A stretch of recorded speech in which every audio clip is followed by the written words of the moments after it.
여러분 안녕하십니까? 오늘의 미국 위크엔드 리뷰 앤 위크 어헤드 시작하겠습니다. 어, 늘 미국 날짜로 토요일에 제가 위크엔드 리뷰 앤 위크 어헤드를 전해드리고 있는데 어제는 순서를 바꿔서 미국에서 보는 한국을 먼저 전해드렸습니다. 그래서 아마 이제 그 남북 정상회담이 끝나고 미국 날짜로는 금요일 아침에 정상회담에 관한 대강의 그 미국의 분위기를 전해드렸는데 뭔가 부족하고 그리고 또 시차도 있기 때문에 어제 방송된 그 미국에서 보는 한국을 보시면 조금 더 그 자세히 미국에서 이번 정상회담을 어떻게 봤는지 뭐 대강의 뭐 평가라고 할까요? 느낌, 반응, 전망까지 좀 정리가 돼 있습니다. 관심 있으신 분들은 어제의 그 미국에서 보는 한국을 다시 한번 그 들어주시면 좋겠고요. 오늘 그 위크엔드 리뷰 위크 어헤드를 전해드리면서 제가 준비를 하면서도 속으로 많이 웃었습니다. 저의 마음뿐만이 아니라 미국에서도 이번 주에는 그 북한 이슈에 모든 것이 많이 집중돼 있었기 때문에 그래서 별다르게 여러분들께 특별하게 그 미국 뉴스에서 이것을 너무 열정적으로 전해드리고 싶다 하는 마음이 별로 생기지 않는 거예요. 그런데 일단 오늘도 이제 시차적으로 날이면 날마다 북한 관련 새로운 그 내용들이 나오기 때문에 미국에서도 많은 전문가들이 김정은 위원장이 본인의 입으로 핵을 완전히 그 파기하겠다 이런 말은 하지 않지 않았느냐 이런 지적을 하는데 역시 그 한국은 어제가 일요일이었었죠. 오늘이 월요일이죠. 청와대에서 문재인 대통령에게 김정은 위원장이 미국이 북한을 침략하지 않는다는 것을 공식적으로 확인을 해주면 북한도 이제 핵무기를 파기하겠다 하는 얘기를 했고 그리고 이제 그 트럼프 대통령과 만나기 전에 5월 달에 그 풍계리 그 핵실험장을 포함해서 뭐 여러 가지 이제 그 문을 닫는 것 그런 것들을 외국 기자들에게도 보여준다는 것 아니겠어요? 그런 새로운 내용들이 끊임없이 나오고 있습니다. 미국에서는 그 김정은 위원장이 미국이 우리와 대화를 해보면 내가 핵무기를 남한 태평양 미국에 쏠 사람이 아니라는 것을 알 것이다. 이 말에 많이 그 집중을 하고 있거든요. 이 뭐 북한 문제에 대해서는 조금 뒤에 좀 추가로 전해드리겠습니다. 위크엔드 리뷰 이번 주에 역시 연관되는 이슈이기도 한데 미국에서는 트럼프 대통령이 첫 번째 국빈을 이마누엘 마크롱 대통령으로 해서 맞이를 했죠. 뭐 아주 정말 좋았습니다. 분위기 좋고 허그하고 뭐 거의 키스할 뻔하고 이런 정도였는데 그럼에도 불구하고 이마누엘 마크롱 대통령이 미국 상하원 합동연설에서는 트럼프 대통령과 전혀 다른 중요한 이슈마다 그런 것들을 발표를 했습니다. 이란 그 핵 협상도 계속 가지고 가야지 된다. 기후 변화 있다. 뭐 무역 전쟁, 더군다나 이제 민족주의 아메리카 퍼스트를 노골적으로 비난을 했고요. 다국적주의를 발명한 국가 미국이 그 다국적성을 보호하고 뭐 다양성까지 포함해서요. 재발명해야지 된다.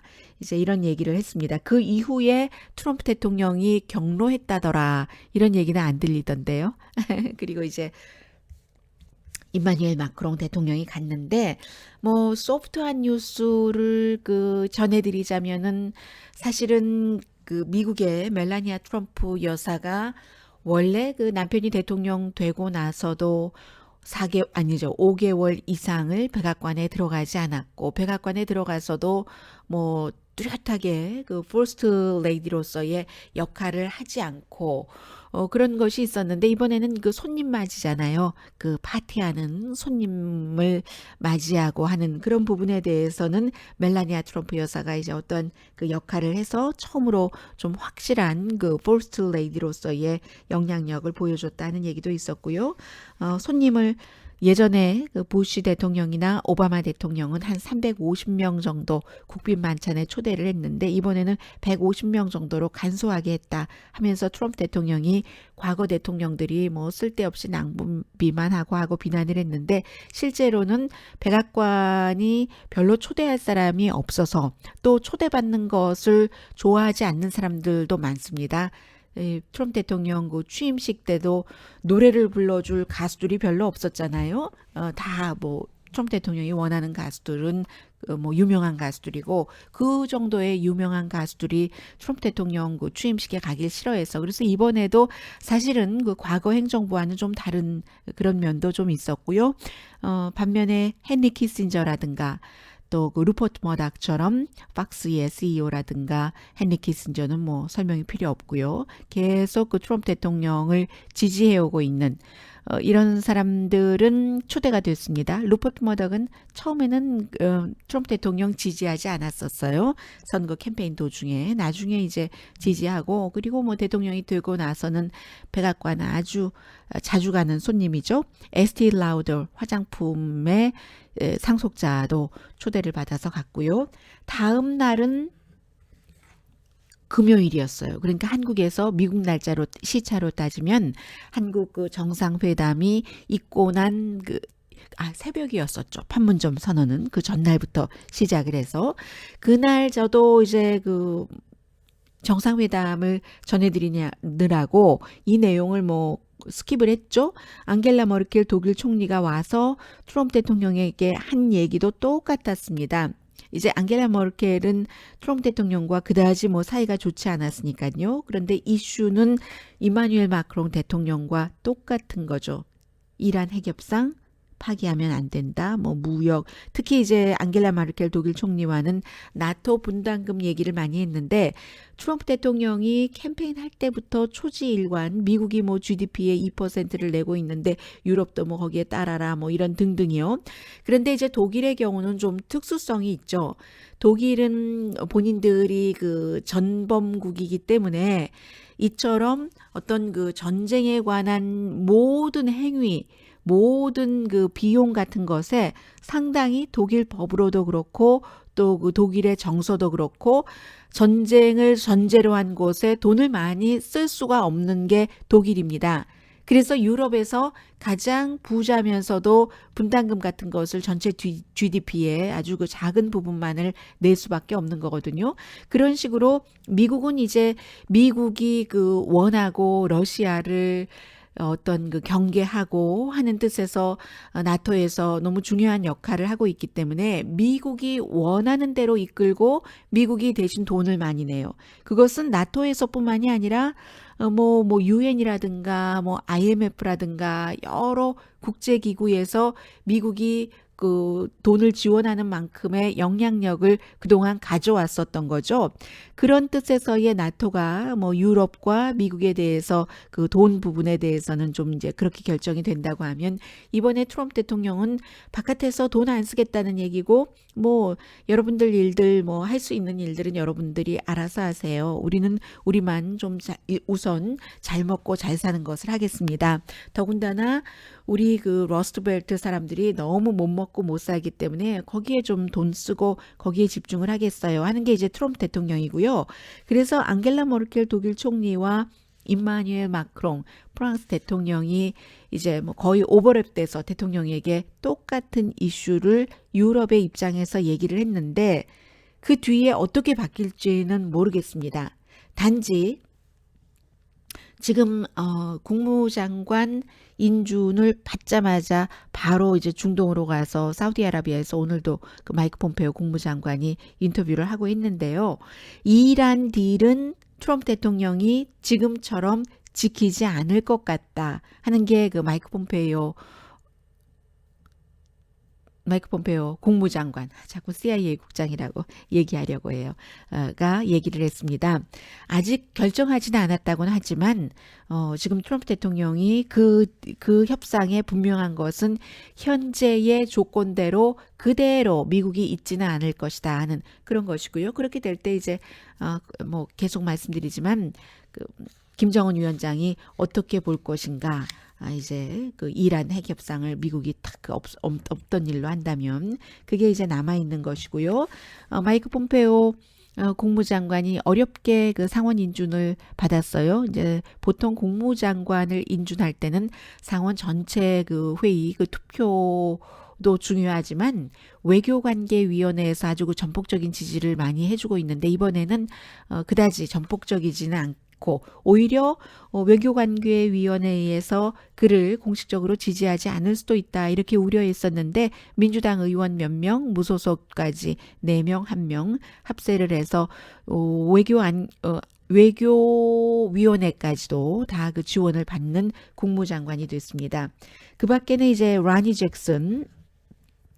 이 라니 잭슨 그 백악관 주치의가 보훈처 장관이 되는 것은 너무 지금 이슈가 많아서요. 큰 조직을 운영해 본 경험도 없다. 게다 대고 음주운전, 뭐 오피오이드 등 어떤 처방약을 남용해서 처방을 한다.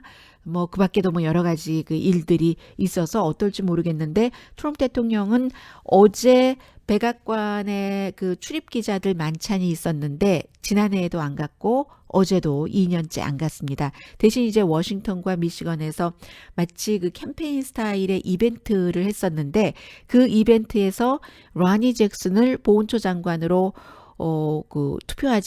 찬성하지 않을 그런 사람들은 뭐 정치인 자리를 사임해야지 된다. 이 정도까지 얘기를 했거든요.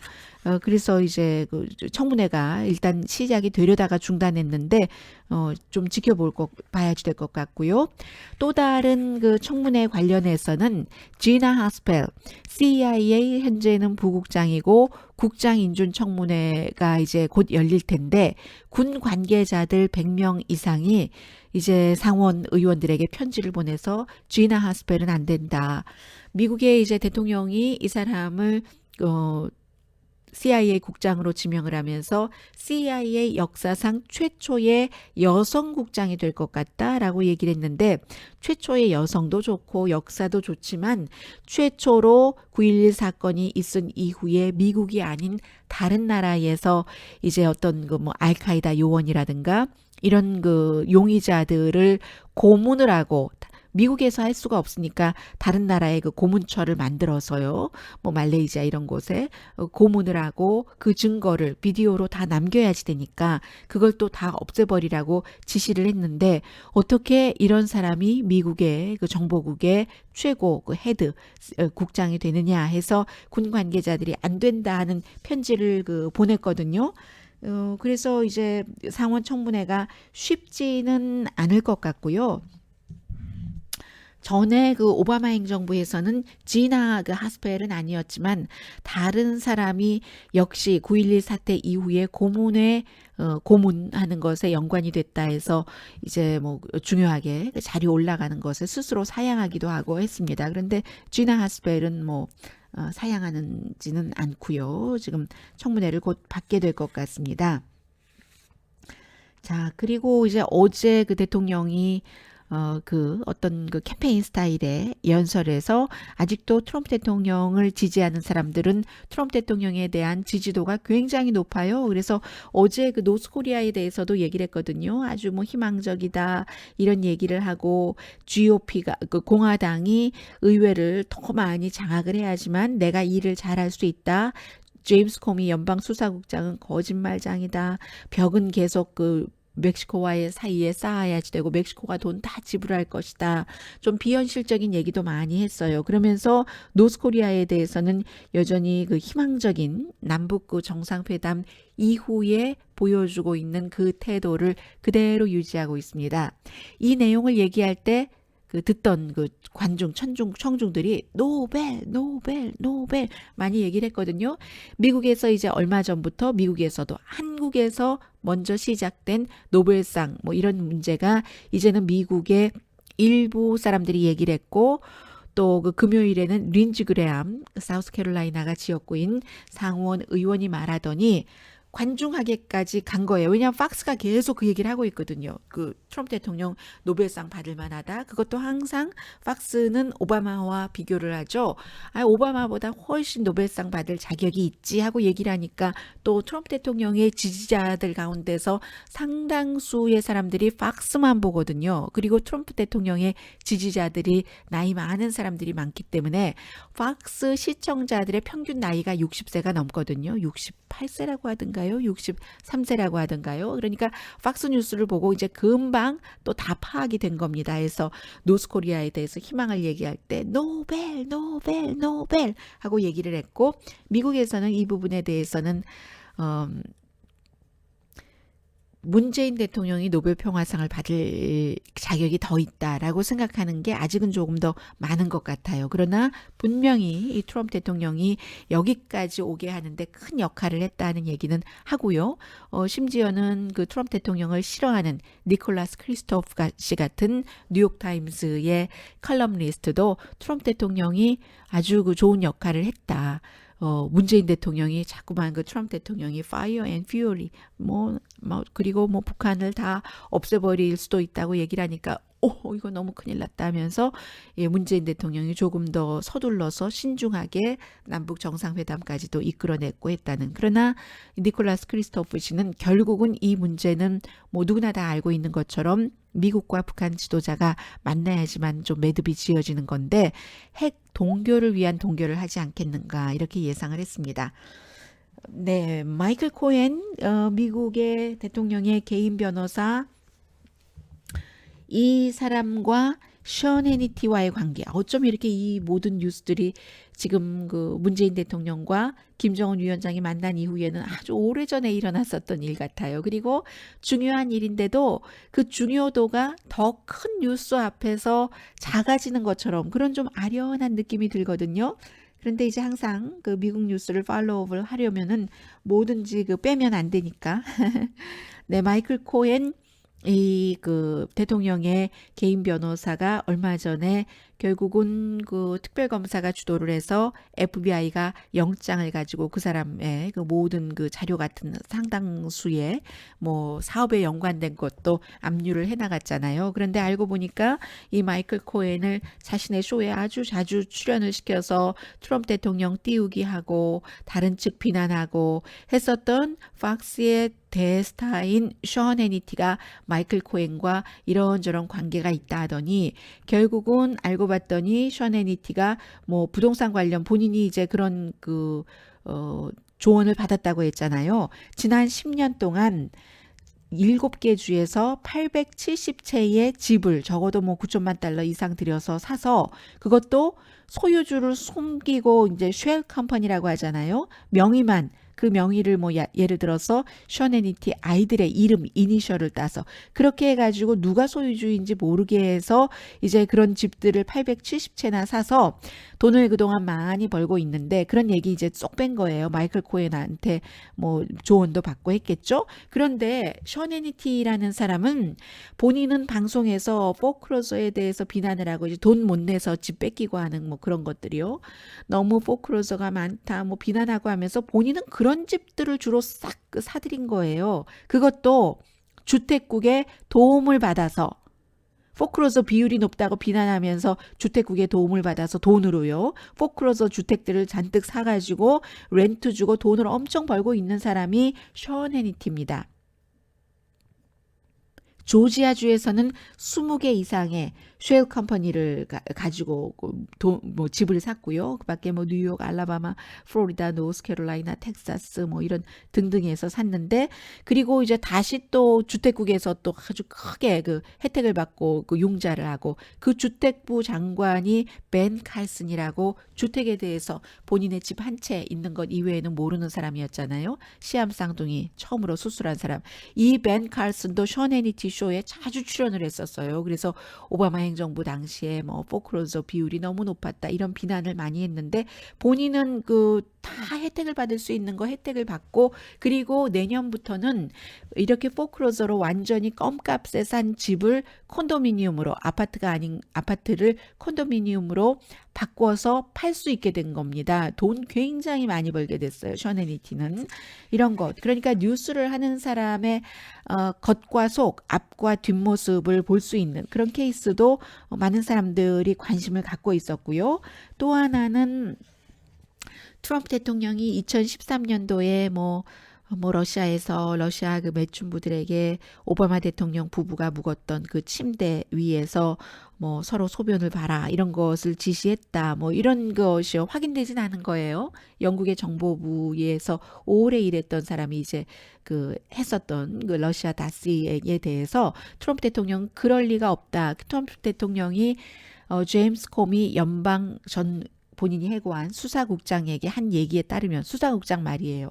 그렇게 나는 그랬을 리가 없다. 내가 아니 모스크바에서 잠도 안 잤는데 어떻게 호텔방에서 그럴 수가 있겠어 했는데 트럼프 대통령이 그 미스 유니버스가 열리는 2013년도에 그 금요일, 토요일 다 잠자고 일요일 날 이제 미국으로 온 것이 다 그 자료로서 드러났다는 것 전해드리고요.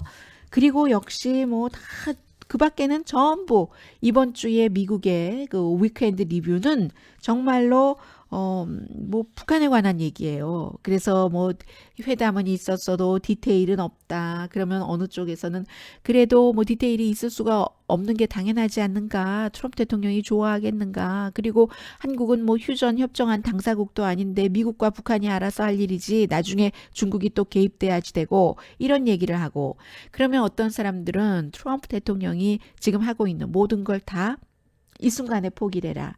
그래야지만 뭔가를 줄 수 있다. 그런 all or nothing 식으로는 아무것도 안 된다 하는 얘기도 나오고요. 미국에서 한국전 당시에 정말로 어린 소년들 미국의 어떤 그 군인 총탄이 다 떨어졌습니다. 하고 보고한 그런 사진들도 보여주고 휴전, 정전, 평화협정의 그 의미와 왜 여기서 한국은 빠졌고 그러면 앞으로는 어떻게 해야지 되고 너무나 아주 그 차분하게 미국에서 많이 그 보도를 해줬고요. 그리고 사실은 이 정상회담이 열리기 며칠 전에 김정은 위원장이 우리는 더 이상 핵 테스트를 하지 않겠다. 뭐 완성했으니까 핵 테스트를 할 필요도 없고 풍계리 실험장을 포함해서 우리 문 닫겠다. 풍계리뿐만이 아니라 또 다른 2개의 아주 큰 터널도 있다고 어제 뭐 그 발표가 나왔었잖아요. 이제 한국에서 대신 발표를 해줬지만 한국에서 어떤 때 대신 발표를 하고 김정은 위원장의 말을 문재인 대통령 입을 빌어서 얘기하게 될 때는 그거는 이제 또 이 김정은 위원장이 북한의 주민들도 의식을 해야지 되고 주민들뿐만이 아니라 북한 군인들도 의식을 해야지 되잖아요. 그런 아주 여러 가지 미묘한 관계가 있는 거죠. 그래서 핵 테스트가 필요 없다. 우리는 완성했다 하는 것 자체로도 이제 완성했다도 했다지만 핵을 뭐 포기할 수도 있다는 것인가? 이렇게 해서 미국에서도 굉장히 뭐 세계적인 그것만으로도 빅 이슈였는데 그 다음에 이제 정상회담은 뭐 더한 빅이 아니라 정말 휴즈한 그런 그 이슈였죠. 그러나 아직까지 그게 비핵화 선언이 아니다라는 의문은 계속 그 남아 있는 것이고요. 그에 따라서 이제 한국도 이산가족 확성기 뭐 안 한다. 뭐 등등 문화 교류하고 이렇게 가는 길이 서로 알게 되면서 필요하다면 그 통일이 됐던 통일에 준하는 아니면 뭐 그저 이렇게 살아가면서 왕래를 하고 뭐 한국으로서는 러시아가 아니라요. 중국이나 베트남에 속절없이 나중에 어떻게 될지 모르는 그런 것을 투자하고 거기에 뭔가를 건설해 놓고 하느니 뭐 더 가깝고 비용도 적게 들고 하고 인구는 숫자로 어떤 형태로도 또 뭉쳐서 할 수 있는 8천만이라는 그렇게 하는 이제 북한 쪽으로 이제 뭐 경제 협력 같은 것을 많이 할 수 있는가 뭐 이런 얘기들이요. 이런 것도 이제 의미가 있는 것이 되겠고요. 그리고 또 이번 주에 뭐 연관된 뉴스네요. 호주 대사 지명자가 갑자기 그 주한미 대사 지명자로 바뀌어버렸어요. 해리 해리스.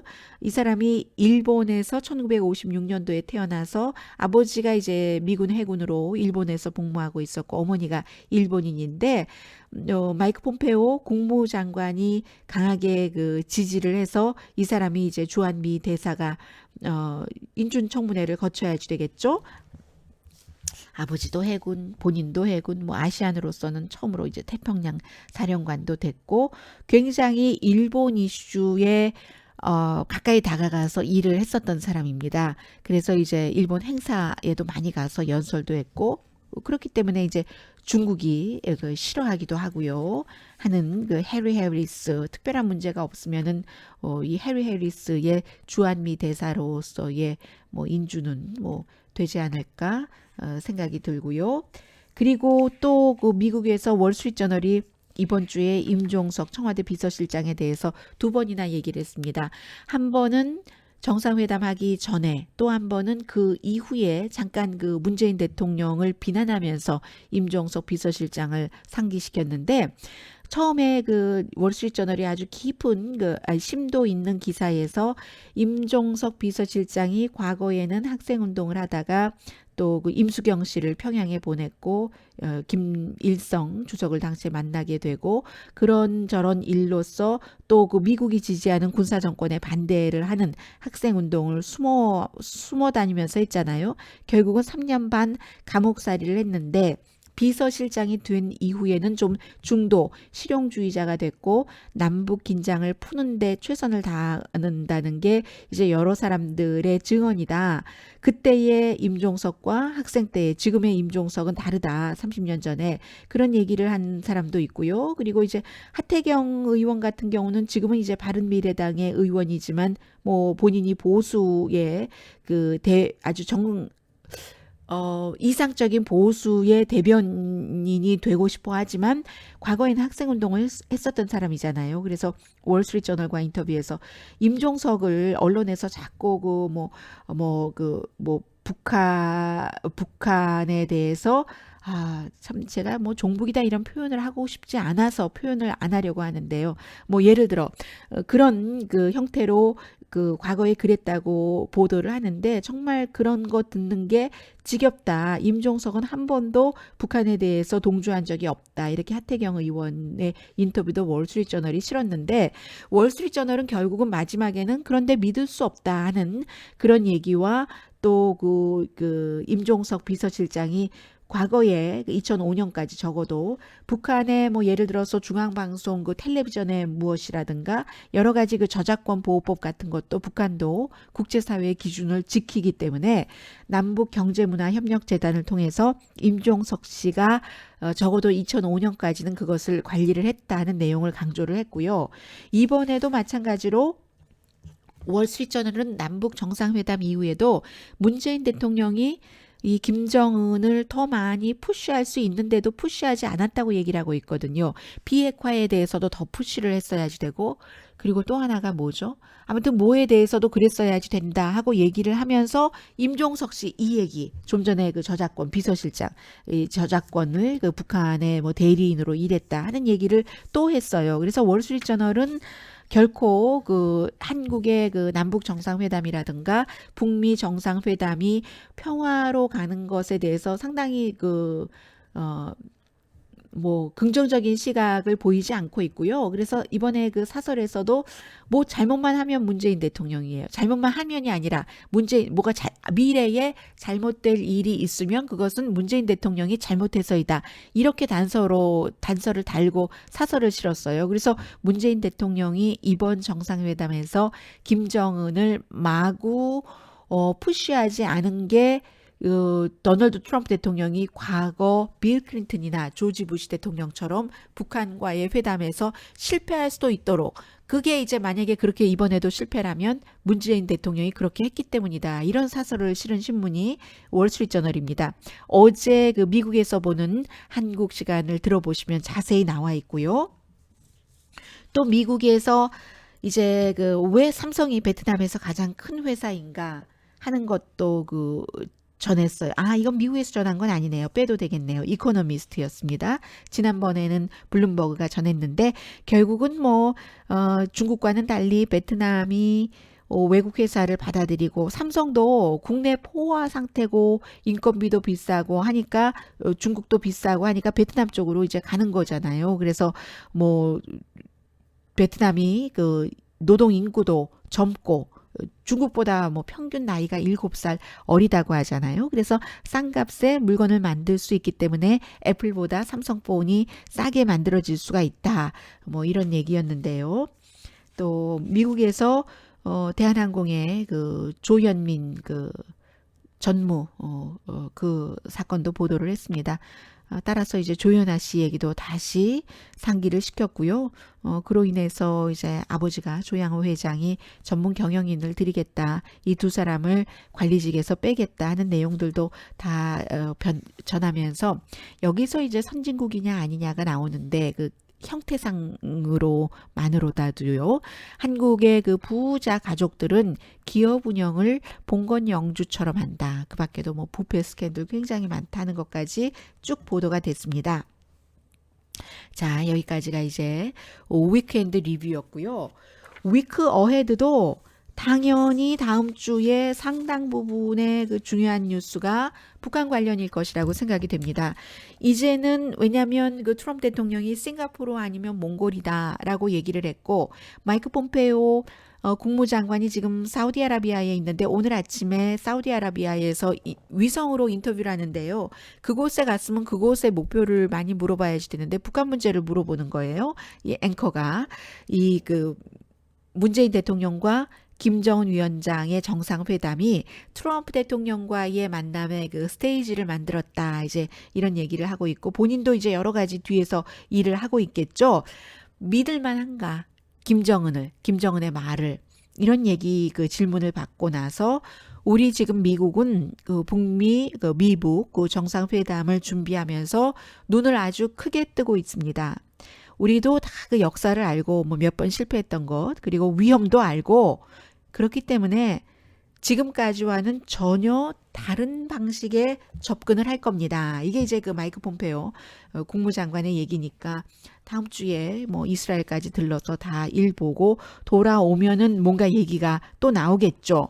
그리고는 이제 미국에서도 만일 그 북이 핵을 포기한다면 어쩌면 일부 사람들은 그냥 동결하는 수준에서 하면서 눈 감으면서 그냥 가지 않을까 이렇게 생각하는 사람들도 많은데 어쨌거나 일단은 어떤 형태가 되든 회담이 잘 진행이 되면 새로운 개발 같은 것은 없는 것이기 때문에 그럴 때를 대비해야지 된다는 목소리가 이번 주에도 나왔는데 아마 다음 주에도 있겠죠. 조금 더 이제 만약에 뭔가가 평화 무드로 가면 미국과 북한과의 관계가 뭐가 달라지고 미국도 뭐 투자 같은 것이 가장 뭐 중요한 문제 아니겠어요?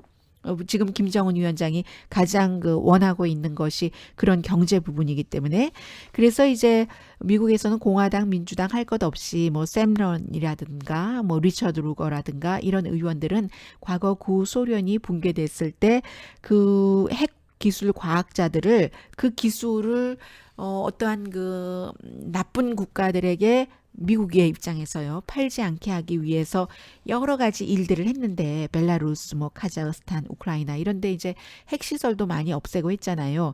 그래서 미국에서 그 당시에 공화당과 민주당 양원이 핵 위협 줄이기 하는 그런 법안을 만들었는데 핵 확산을 막기 위해서요. 이번에도 마찬가지 일도 이제 시작해야지 된다. 이런 얘기까지 지금 들리고 있거든요. 북한 그 핵과학자들을 어떻게 활용을 할 것인가. 위협을 물론 그 당시에 구소련 당시와 지금은 다릅니다. 그리고 이제 구소련이 무너지기 몇 년 전부터 그게 이제 그 고르바초프 85년도가 아주 그 중요한 해였잖아요. 91년도 무너지기 전까지 그랬는데 고르바초프와 김정은 뭐 이름을 같이 얘기하는 사람들도 있고요. 그때나 지금이나 핵 위협 줄이기의 개념은 같은 것이 아니냐. 그래서 이 그 평화 회담이 정말로 아무것도 결과를 내지 못한다 하더라도 결과를 낸다는 희망을 품고 또 그런 쪽으로 에너지를 몰아가면서 그 준비까지 같이 이제 해야지 될 시점이다. 이런 얘기도 지금 미국에서 굉장히 많이 나오고 있습니다.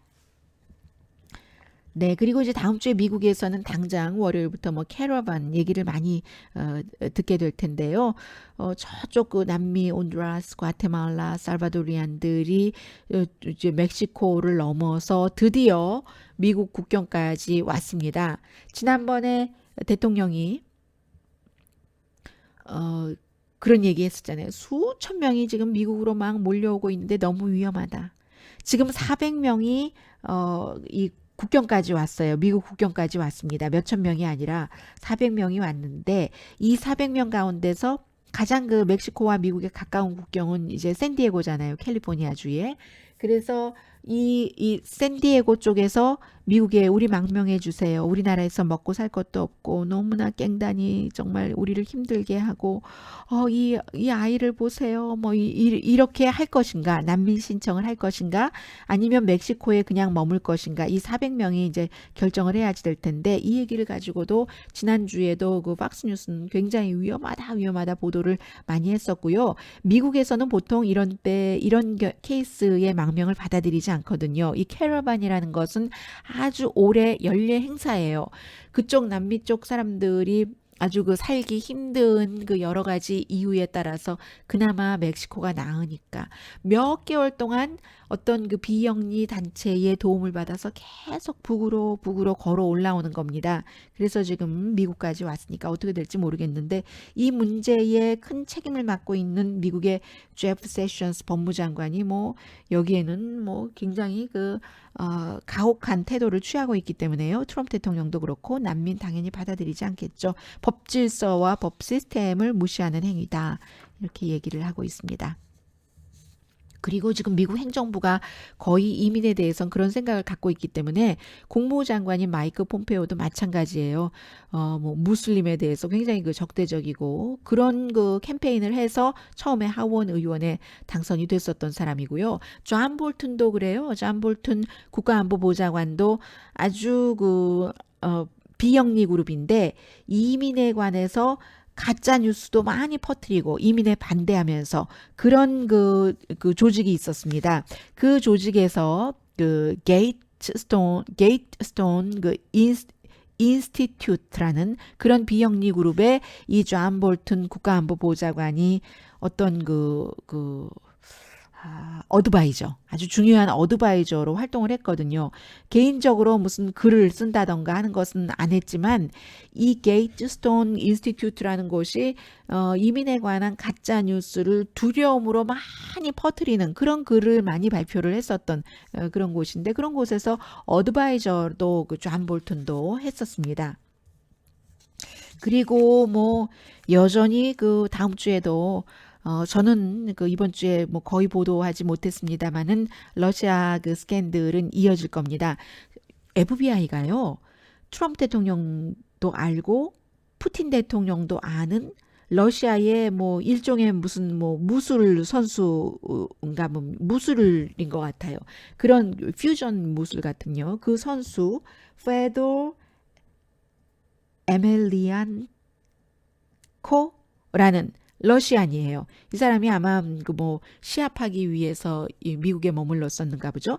FBI가 이 사람이 머물고 있는 호텔에 가서 문을 두드리고 이 선수와 만나서 길게는 아니에요. 몇 분 정도 뭔가를 물어봤는데 매니저에 따르면 아주 부드러운 분위기였다. 그런데 왜 이게 중요하냐? 이 페도 에멜리안코라는 무술 선수가 트럼프 대통령이 안 한 거 없잖아요. 카지노부터 부동산부터 뭐 그 말 경주하는 거, 그 도박 뭐 이런 것도 하고 경마 이 경마 도박이라고 하면 안 되죠. 경마에 그 돈 걸고 하는 거 아무튼 안 한 게 없어요. 트럼프 대통령이. 그런데 2008년도에 트럼프 대통령이 소유하고 그리고 이 마이클 코엔이라는 지금 문제가 많이 되고 있는 개인 변호사 트럼프 대통령이 점점 거리를 두죠. 그 사람이 내 개인 변호사이지만 해준 일이 별로 없어 뭐 이런 식으로요. 그 개인 변호사가 트럼프 대통령이 소유하는 이제 그 무술 관련 그 스포츠 같은 거 들여다가 와서 경기시키고 팔고 돈 벌고 하는 그것을 관리는 또 이 마이크 코엔이라는 변호사가 한 겁니다. 그래서 이 선수는 도널드 트럼프 대통령과 함께 이 무술 선수가 게임을 하기 전에 기자회견도 하고 했거든요. 그런데 러시아의 블라디미르 푸틴 대통령과도 같이 뭐 경기하는 데서 사진도 찍고 악수하고 뭐 이런 것들이 또 다 드러나서 이 무술 선수가 트럼프 대통령도 알고 푸틴 대통령도 알고 그 모든 돈 관계 관련은 또 이제 그 마이크 코엔 대통령 변호사가 관리를 했고 이 선수 자체가 러시안이고 해서 지금 이것도 지금 뭐 이슈가 되고 있는데 이렇게 보면은 특별검사가 왜 대통령의 개인 변호사의 여러 가지 그 서류를 압류를 해서 뭐 조사를 했는가. 이게 이제 지금 그 당시에는 아니 뭐 그 마이크 코hen 개인 변호사 그러니까 그 사업한 것까지 왜 다 가져갔어 했는데 지금 알고 보니까 이렇게 나오는 거죠. 이 푸틴도 알고 트럼프도 아는 무수 선수 돈이 또 연관돼 있고요. 이 사람이 러시안이고 그 돈 관리를 이 마이크 코헨이 했고 하는 그런 내용이요. 그리고 다음 주에 이 내용도 어떻게 될지 굉장히 많은 사람들이 궁금해합니다. 왜냐하면 미국에서 가장 그 지금까지 사람들 마음속에 페어한 그런 그 보도를 했다 하는 그 뉴스 브로드캐스터를 꼽으라고 하면은 MBC의 탐 브로커 그리고 숨진 그 폐암으로 숨졌던가요? 제가 예전에 미국은 지금이라는 박영사에서 낸 책을 썼는데요. 2005년도에 그 책에 피터 제닝스에 대해서 자세히 쓰고도 잊었어요. 세월이 많이 흘러갔고 너무 많은 뉴스들이 그 사이에 제 머리에 마음속에 들어와서 피터 제닝스가 담배를 피웠던 것은 기억이 나는데 폐암으로 숨졌나 하는데 ABC의 피터 제닝스는 지금 피터 제닝스의 뉴스를 보면 그 전처럼 제가 좋아할 수 있을지 없을지 모르겠습니다만 저는 피터 제닝스를 굉장히 좋아하거든요. 피터 제닝스, 탐 브로커 그리고 테드 커프. 그런데 제가 좋아하고 미국의 많은 사람들이 좋아하는 뉴스 앵커 가운데 한 사람인 존중받는 그 탐 브로커가 지금 78세입니다. 23년 전에 탐 브로커가 나에게 성추행을 했다 하는 사람이 나온 거예요. 이제 이것도 역시 그 버라이어티는 그 헐리우드에 관한 것을 많이 보도를 하고 워싱턴 포스트가 보도를 했거든요. 워싱턴 포스트의 이 여성이 MBC에서 일하던 여성이에요. 런던에서도 일하고 탐 브로커와 그 당시에 런던에서 함께 일도 했고 했는데 두 번의 만남에서 탐 브로커가 본인에게 키스하려고 했다. 그리고 이제 그 본인의 룸에 초대하지 않았는데 왔고 뭐 이런 얘기를 했는데 아파트먼트에도 탐 브로커가 여기에 대해서 반박을 하고 있습니다. 이 여성이 이름이 뭐든가요? 팍스에서 나중에 일했어요. 팍스에 가서 일했는데 린다 베스터라고 MBC에서는 크게 성공하지 못했어요. 팍스에서는 앵커를 했죠. 이게 23년 전이니까 너무 오래전이에요. 한 번은 이 탐 브로커가 같이 뭐 취재 도중에 본인이 초대하지 않았는데 호텔방에 왔다. 그래서 뭐 키스하려고 했고 뭐 이렇게 했다. 그리고 한 번은 본인의 아파트에서 그렇게 했다 하는데 탐 브로커가 동료들에게 MBC 지금도 이제 간혹 그 MBC에 나오니까는요 모닝조 같은데 나오고 하니까 모닝쇼요 스카보로조가 진행하는 탐 브로커가 이제 그 동료들에게 편지를 썼어요. 두 번 그거 아주 오래돼서 기억에 있는 부분만 말하자면 기본적으로 왜 린다 베스터는 그런 일이 있었다면 그 당시에 이제 MBC에 그 불만을 접수하지 않았고요. 본인의 잡이 걱정돼서 안 했다고 그 부분을 얘기했고요. 그러면 왜 나에게 한 번도 그런 얘기를 하지 않았는가? 나에게 그런 얘기를 하기도 전에 워싱턴 포스트나 버라이어티 같은데 얘기를 했는데 내 입장은 이렇다. 내가 그 호텔룸에는 가지 말았어야지 됐는데 갔고 그리고 아파트먼트는 이 여성이 초대를 해서 갔다고 얘기를 했고요. 뭐 너무 피곤해서 거의 24시간 그 깨어 있었던 그런 상태였었고 같이 뭐 취재하고 뭐 했었으니까요.